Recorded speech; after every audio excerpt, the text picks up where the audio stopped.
Драги сограѓани, почитувана јавност и представници на медиумите.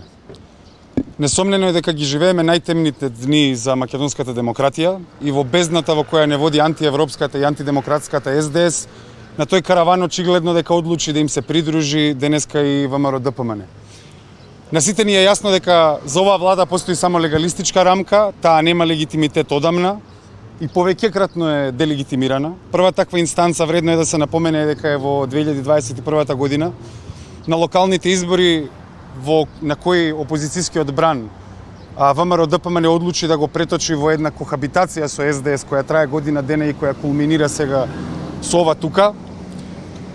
После тие избори се случи да добиеме неизбран премиер кој со својата нелегитимна влада беше целосно нетранспарентен во изготвување на францускиот предлог со Софија во посредништво на Париз.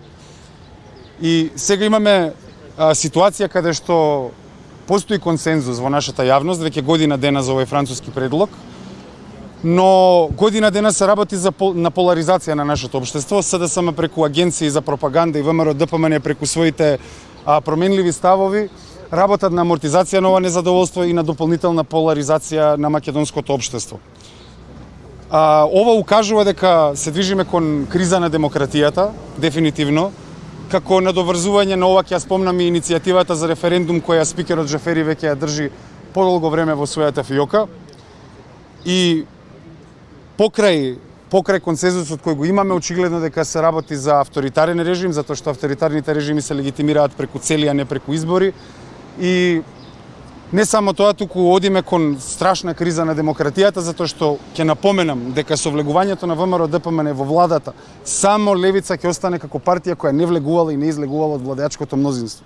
Тоа е еден силен аларм за нашата демократија, за подкопувањето на демократскиот локус околу што треба да гравитираат сите општествени процеси и за ова авторитарност која овозможува сега веќе и ВМРО-ДПМН.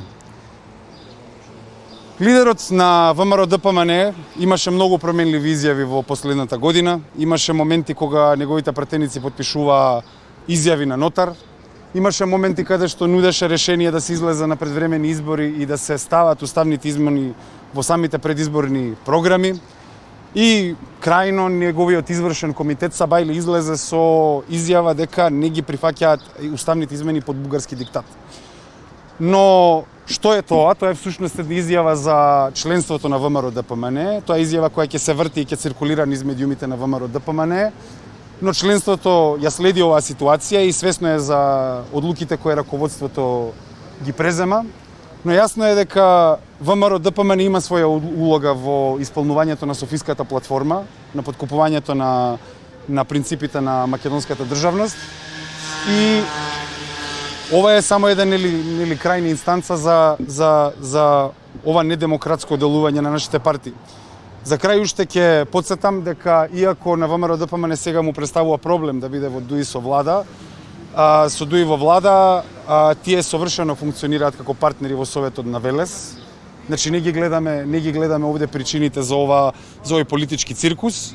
И за крај ќе напоменам дека овде позади мене се сретнаа причинителите на нашето заложништво на патот на европската интеграција. Овие луѓе, овие структури се тие кои ја продлабочуваат корупцијата, кои едноставно не можат да одговорат на државничките предизвици кои македонскиот народ ги бара од нив како негови представници. И за крај, со влегувањето на ВМРО-ДПМН во една ваква влада, апсолутно може да се стави знак на крај за македонската демократија. Дали левица се влезва на Македонија во Европска унија? Апсолутно, левица не само што е за влез на Македонија во Европската унија, туку левица има и блиски врски со нашите европски партнери од европската левица. Тоа слабо се артикулира низ македонските медиуми, но ние имаме соработка со парламентарната група на Европската левица, со политичката партија на Европската левица и интересно е што нашите партнери се загрижени за начинот на кој што едноставно Бугарија се понаша како колонијална сила кон Македонија, но очигледно дека нашата неспособна дипломатија не може да одговори на овие предизвици.